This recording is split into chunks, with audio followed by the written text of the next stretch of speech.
Olá, meus queridos irmãos, a paz e a graça do nosso Senhor Jesus Cristo. Tudo bem com vocês? Eu sou o irmão Irineu, estou aqui no canal Reino do Céu, para mais uma vez trazer um estudo, uma palavra para a sua edificação. Seja muito bem-vindo a esse canal, fique comigo até o final.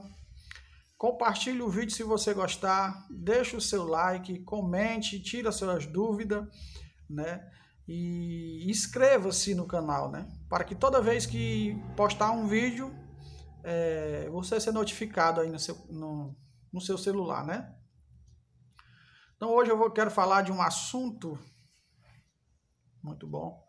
Quero falar de avivamento, O que é um avivamento, Ultimamente tem acontecido um evento aqui no Brasil, movimento religioso de igrejas evangélicas, chamado Descende, e eles têm enchido estádios, com pessoas, e eles estão chamando de avivamento, e muitas pessoas acham que é um avivamento de Deus, Pode ser um avivamento, que é o avivamento religioso que no Brasil já vem de muito tempo, É muito vivo, a religião, principalmente evangélica,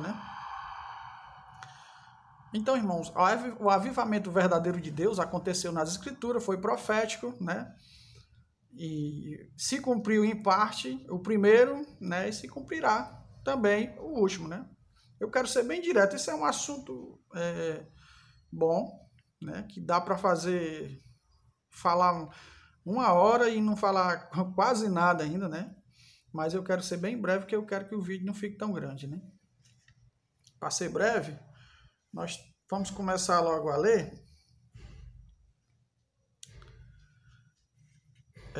Eu vou ler só os pontos mais específicos, Lá em Deuteronômio, capítulo 11, versículo 14, a Bíblia diz: se o povo fosse fiel, Deus daria a sua chuva nos tempos certos, A chuva temporã e a serôdia, ou seja, ele já está falando da chuva da germinação da semente e da chuva da colheita, Literalmente ele estava falando disso, que o povo ia plantar a semente, Deus dava a chuva para a germinação e continuava dando a chuva para ir se sustentando, E quando tivesse para amadurecer o fruto, ele daria a última chuva para o fruto ficar, a espiga ficar cheia, Ser colhida uma espiga bonita, sem ter falha de caroço, sem ter caroço estragado nem murcho, Então ele falou isso literalmente, Ele estava falando de duas chuvas. Que quando a gente chega em Joel, capítulo 2,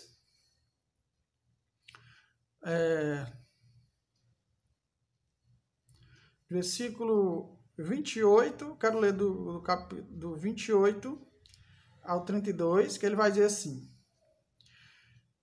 e acontecerá, depois que derramarei o meu espírito sobre toda a carne, vossos filhos e vossas filhas profetizarão, vossos velhos sonharão e vossos jovens terão visões. Até sobre os servos e sobre as servas derramarei o meu espírito naqueles dias. Mostrarei prodígio no céu e na terra, sangue, fogo e coluna de fumaça. O sol se converterá em trevas e a lua em sangue antes que venha o grande e terrível dia do Senhor. E acontecerá que todo aquele que invocar o nome do Senhor será salvo. Porque no Monte Sião e em Jerusalém estarão os que forem salvos, como o Senhor prometeu, e entre os sobreviventes aqueles que o Senhor chamar. Ele está falando que derramará do seu espírito sobre toda a carne. Lembrando que Joel veio muitos anos antes de vir Cristo, Eu não pesquisei, eu não vou dizer aqui precisamente quanto tempo foi, mas foi muitos anos antes de vir Cristo. Ele já profetizou que Deus derramaria do seu espírito sobre toda a carne, e isso se cumpria profeticamente o que Deus dizia sobre a semente, plantada na terra, e sobre a semente profeticamente ser homem, Como o estudo anterior eu falei sobre isso, Você que tem acompanhado o canal, você vai perceber, que o homem também é como semente, Então Deus derramaria do seu espírito. Quando nós chegamos em Atos dos Apóstolos, capítulo 2, versículo 14, Atos dos Apóstolos 2, por coincidência, É o capítulo 2 também, né? Nós vemos que aconteceu o dia de Pentecoste, né? Que não é esse Pentecoste, esse pentecostalismo que nós vemos hoje nas igrejas evangélicas, né? Logicamente não é. Nós vemos acontecer o dia de Pentecoste, né? No capítulo 2, começa assim: ao se cumprir o dia de Pentecoste, estavam todos reunidos no mesmo lugar. De repente veio do céu um som como de um vento impetuoso e encheu toda a casa onde estavam assentados. Só começo aqui para vocês entenderem o que estava acontecendo. No dia da festa de Pentecoste, né, ou festa das primícias, aconteceu isso, né? Se cumprindo literalmente o que Deus tinha profetizado, que derramaria do seu espírito, né? E o que é que ele diz? Aí aconteceu esse evento, eles falaram em outras línguas estrangeiras, né? Não é língua estranha como a gente vê hoje, mas eram línguas estrangeiras de pessoas de todas as regiões que falavam outras línguas. Elas entenderam que foi um dom do Espírito Santo, encheu aqueles homens, e aqueles homens falaram em outras línguas sem ter estudado, né? Foi isso que aconteceu aqui. Aí Pedro vai explicar, né? Diz assim, ó, no versículo 14... Então se levantou Pedro com os 11 e, erguendo a voz, advertiu neste termo: varões judeus e todos os habitantes de Jerusalém, tomai conhecimento disto e atentai nas minhas palavras. Estes homens não estão embriagados, como vinde pensando, sendo esta a 3ª hora do dia, ou seja, 9 horas do dia, né? Mas o que ocorre é o que foi dito por intermédio do profeta Joel, né? Eu já li o profeta Joel e Pedro vai explicar o que foi profetizado por Joel, o que aconteceu nesse dia, né? Acontecerá nos últimos dias, diz o Senhor, que derramarei do meu espírito sobre toda a carne. Vossos filhos e vossas filhas profetizarão, vossos jovens terão visões e sonharão os vossos velhos. Até sobre os meus servos e sobre as minhas servas derramarei do meu espírito naquele dia e profetizarão. Mostrarei prodígio no céu, em cima no céu, e sinais embaixo na terra: sangue e fogo e vapor de fumaça. O sol se converterá em trevas e a lua em sangue, antes que venha o grande e glorioso dia do Senhor, e acontecerá que todo aquele que invocar o nome do Senhor será salvo. Ou seja, isso aconteceu, né? Só que aconteceu em parte. Isso aqui foi a chuva temporã, né? Desceu a chuva temporã. Foi aonde o evangelho começou a ser pregado com veemência, com muita firmeza, ao ponto de dar a vida por amor a Cristo, por amor ao Evangelho. E nós sabemos que quando nós continuarmos lendo lá dos apóstolos, nós vamos ver que foi morto Estevão, que foi morto Tiago, e que a perseguição foi ferrenha porque estava cheio do Espírito Santo, né? Ou então, essa chuva aqui, ela aconteceu em parte. Em parte. Por quê? O sol se converterá em trevas e a lua em sangue, antes que venha o grande e glorioso dia do Senhor, né? Isso não se cumpriu. Então, nós vemos que isso vai se cumprir quando a última chuva for derramada. A última chuva for derramada. Nós vivemos até hoje um período que quem entende as 70 semanas de Daniel, né? Depois eu vou fazer um vídeo acerca das 70 semanas. Nós sabemos que a última semana, o ensinamento verdadeiro das 70 semanas, a última semana ficou para o final, e tipo que a gente viveu um hiato, né? Um espaço de tempo em que ficou solto, né? Da mesma forma é aqui a chuva, né? A chuva deu a primeira, germinou, deu muitos frutos, né? E a semente está, a plantação, o trigo se encheu. Nós estamos num período em que ficou tipo um hiato, né? Quando começar a última semana, aí que vem um novo avivamento, que se completa a chuva serôdia, né? A primeira foi a temporã, a última é a serôdia, da colheita, né? Como eu falei no último vídeo, né, vai ter a colheita dos homens, né? Da terra Deus vai colher, né? Então o avivamento vai acontecer no período da grande tribulação, né? Quando nós lemos Apocalipse capítulo 11, que nós vemos falar de 2 testemunhas, né, que será assunto para um próximo vídeo, e essas 2 testemunhas, elas é um avivamento de Deus na terra, né? Elas profetizarão, elas farão sinais, prodígios e maravilha na terra, em período de grande tribulação até serem mortas, né? Então nós vemos que na chuva temporã, a primeira da germinação da semente, foi dessa forma. Eles ficaram cheios do Espírito Santo, profetizaram, tiveram visões, falaram em línguas estrangeiras, né? E fizeram os sinais, prodígios e maravilha. Quando nós vemos ali Filipe pregando, né? Fazendo coisas tremendas, Estevão, né? Os 7 diáconos que foi levantado, foi coisa tremenda que aconteceu, né? Então foi o derramar do Espírito Santo na primeira chuva, né? E a última vem também em período de grande tribulação, ainda mais, um período de muita tribulação, qual nunca aconteceu desde que o mundo até agora, né? Então, as outras 2 testemunhas também vão vir. As 2 testemunhas vão vir,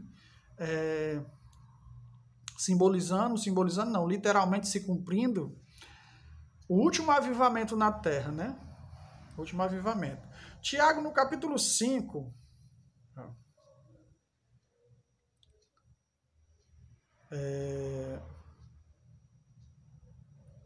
Tiago, capítulo 5, versículo 7, 8 e 9, Tiago diz assim: sede, pois, irmãos, pacientes até a vinda do Senhor. Eis que o lavrador aguarda com paciência o precioso fruto da terra até receber as primeiras e as últimas chuvas. Olha que coisa linda que Tiago falou, né? No mesmo sentido do que eu estou falando aqui hoje nesse vídeo, né? Ele disse que temos que ser pacientes como o lavrador, né? Que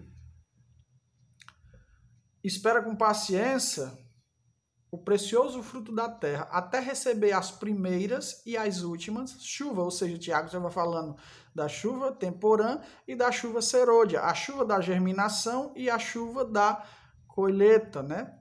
Ele diz assim, e ele falou isso concernente à vinda do Senhor. Quer dizer, a vinda do Senhor é quando ele vai colher, né? Vai ter que ter a última chuva, que vai ter o avivamento das 2 testemunhas, que eu vou fazer um vídeo, depois desse eu postarei um vídeo acerca das 2 testemunhas, né? E o Senhor vem para colher, e essas 2 testemunhas elas se levantam, né? Será a última oportunidade. Por isso que o dia do Senhor é grande, é terrível, porque quando o Senhor voltar, ele vai colher, e a maioria dos frutos vão ser jogados no lagar para ser pisado. A maioria das pessoas, do povo da terra, vão ser jogados no lagar, porque não quiseram, não aceitaram Cristo. Para a prova disso, Deus manda a última chuva para quem tiver de ser preparado, vai ser preparado na última chuva, né? A pregação das 2 testemunhas, que não são, vou logo adiantar, não são 2 profetas lá em Jerusalém, tá? Quem conhece as 2 casas de Israel sabe quem é que são as 2 testemunhas, né? Que não são Moisés e Elias que voltarão, né? Ou Moisés e Enoque que voltarão lá em Jerusalém, como muitas pessoas aprenderam, né? Eu também aprendi dessa forma, mas aprendi errado, né? Mas depois Deus me abriu os olhos, né? Aí Tiago vai dizer que paciente até a vinda do Senhor, ou seja, na vinda do Senhor se consuma da última chuva e o Senhor faz a colheita, né? Sede vós também paciente e fortalecei o vosso coração, pois a vinda do Senhor está próxima, né? É até um alerta para que nós venhamos olhar quando é que vai acontecer essa chuva. Ele vai dizer, quando acontecer essa chuva, nós temos paciência que vai acontecer a chuva, quando vai acontecer a chuva, né, nós sabemos que está próximo, né? Irmãos, não vos queixei uns dos outros para que não seja julgado, eis que o juízo está à porta, né? Eu li 7, 8, 9, né? Até o 9. Né? Está vendo que Tiago está falando a mesma coisa, e eu esqueci de colocar Oséias capítulo 6, mas eu vou colocar aqui. Oséias capítulo 6, versículo 3. Oséias já dizia também, já há muito tempo antes, né, até de Jesus vir.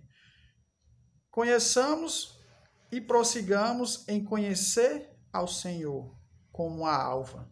A sua vinda é certa. Ele descerá sobre nós como a chuva, como chuva serôdia que regra a terra, né? Ele falou das chuvas serôdia porque é a última chuva, né? Ele está dizendo que ele vem. Joel já falou isso, né? Ele vem como chuva serôdia, ou seja, ele vem para a colheita, né? No dia da chuva serôdia, né? Coisas tremendas, irmão. Coisas tremendas nos fala a palavra de Deus, né? Coisas muito lindas. Então esse é o avivamento que vem, né? Antes da vinda do Senhor, terá um avivamento. O que nós vemos hoje não é avivamento, o que nós vemos hoje é apostasia, tá, irmãos? Tudo que a gente vê hoje de festa religiosa, seja ela evangélica, católica, seja ela qual for, não é avivamento, tá? Não é avivamento. É apostasia. E que o Senhor já falou em 2 Tessalonicenses capítulo 2. Antes que Jesus volte e reúna nós com ele, que é o arrebatamento, né? Primeiro tinha que vir a apostasia e ser manifestado o homem do pecado, o filho da perdição, né? Então não se engane, o que está acontecendo hoje é apostasia, ou seja, as pessoas estão fazendo o evento, fazendo acontecer em nome da religião, não é Deus que está fazendo esse mover, tá? É a religião que está fazendo isso. Então eles acham que o Espírito de Deus está sobre ele. O Espírito de Deus já se retirou, né, desse povo, né, que hoje são religiosos. Um dia foram servos de Deus, mas por não abrir os olhos, hoje se tornaram religiosos, né? E lembra de Saul, né? Saul, o Espírito de Deus já tinha tirado o espírito de Saul e Saul achava que era um servo de Deus, continuava sendo usado por Deus e fez coisas terríveis, né? E consultou cartomante, né? Porque Deus não falava mais com ele, mas ele achava que o Espírito de Deus estava sobre ele, mas o Espírito de Deus não estava mais sobre ele, né? O que nós vemos aqui, nós vemos um movimento religioso que um dia foram servos de Deus, que um dia, quando se converteram, né, tiveram o Espírito Santo de Deus, mas apostataram, né? Por conta da ganância, né? Dos desejos, dos prazeres que pode se conquistar, né? Então eles caíram no engano, né? E o Espírito de Deus saiu e eles agem, continua, faz as obras como se fosse o Espírito Santo, mas o Espírito de Deus já não está mais nessas obras religiosas, né? Então eu falei sobre o avivamento. Aconteceu em parte lá em Joel, né? Vai acontecer no Apocalipse, também em período de grande tribulação. O avivamento que nós esperamos antes que venha o grande dia do Senhor, né? Que é a volta dele e a consumação de todas as coisas. Eu vou ficando por aqui, espero que você tenha gostado, deixe o seu comentário, compartilhe, dê um joinha, inscreva-se no canal, né? Clique naquela partezinha vermelha, inscrever-se, né? E ative o sininho das notificações. Eu agradeço a todos que tiveram a paciência de me acompanhar até aqui. Fiquem todos com Deus, que você venha meditar, estudar a palavra e venha buscar a verdadeira compreensão das Escrituras. Deus abençoe a todos, fiquem na paz do nosso Senhor Jesus.